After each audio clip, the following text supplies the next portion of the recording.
दैनिक आहार है वचन का प्यारा उपहार, रोज का है ये आत्मा का पोषण संसार। हर शब्द में छुपी है ईश्वर की पुकार। आओ सुनो समझो जीवन में लाओ प्यार।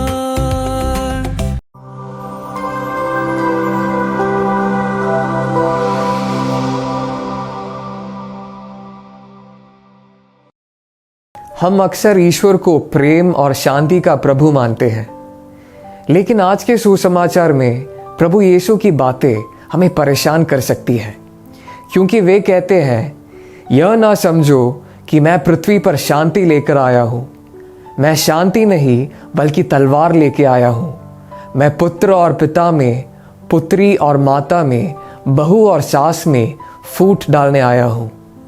घृणा से प्रभु का उद्देश्य यह नहीं था कि हम आपस में लड़े, और तलवार से कि हम किसी की जान लें। हिब्रू भाषा में घृणा के लिए और किसी चीज़ को दूसरे से कम प्यार करने के लिए एक शब्द इस्तेमाल करते हैं, और वह है शनुआ। उत्पत्ति ग्रंथ अध्याय 29 पद संख्या 30 और 31 में लिखा है कि याकूब ने लिया से घृणा किया और राहेल से प्यार किया। पर यह घृणा का मतलब यह नहीं है कि याकूब को लिया से वास्तव में घृणा थी और उसने उसे चोट पहुंचाने की कोशिश की। इसका मतलब बस यह है कि याकूब लिया को राहेल से कम प्यार करता था। आज के सुसमाचार में भी प्रभु यीशु हमें यही कहते हैं कि यदि हम अपने ज़िंदगी में किसी व्यक्ति या चीज़ को प्रभु यीशु से अधिक प्यार करते हैं तो हम ईश्वर के योग्य नहीं हैं।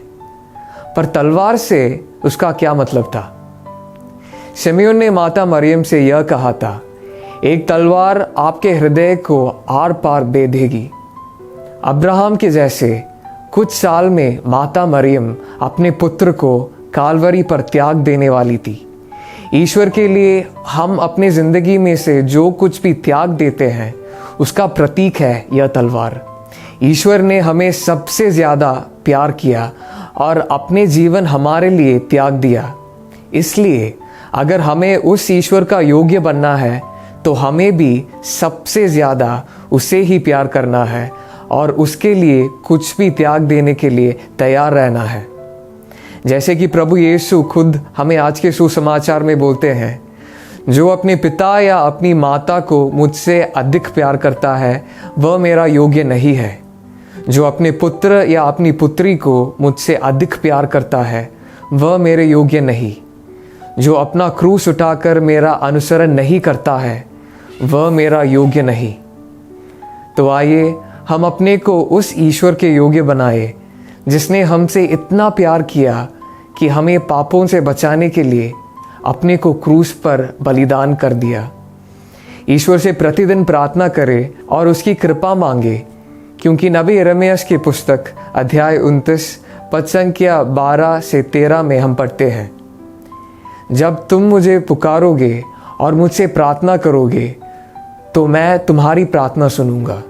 जब तुम मुझे ढूंढोगे तो मुझे पा जाओगे, यदि तुम मुझे संपूर्ण हृदय से ढूंढोगे।